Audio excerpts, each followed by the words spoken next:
Po mendosha sot se sa ëndra, plane, qëllime dhe sa rini është djeg edhe hup mundësia për me zbulu talentet dhe aftësitë e tyre profesionale prej mungesës së një miku për me mri tek veni i punës dhe tek qëllimet e tyre në jetë. Pikërisht sot, në mbledhjen e grupit parlamentar të Partisë Socialiste, u vendos krijimi i Komisionit Posaçëm të Etikës për luftën kundër nepotizmit, ose ndryshe mikut.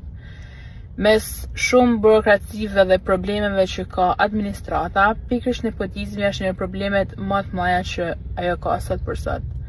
Sigurisht është një fenomen me rrajt forta, i ka hershëm në shoqërinë tonë shqiptare, ndoshta masë shekullor besoj, por tu pas parasysh dëmet që ka shkaktu, grymjen që ka bërë drejtësisë, prishjen e balancave të përfaqësimit publik, besoj se ngritja e një komisioni shumë serioz ishte domosdoshme.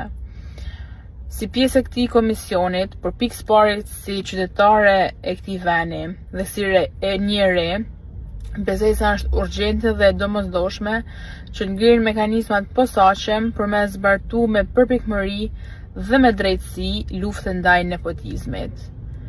Do jetë rrugë e vështirë, por shpresoj dhe do të punoj që shoqëria shqiptare të arrijë për me ja pa rezultatet e kësaj pune.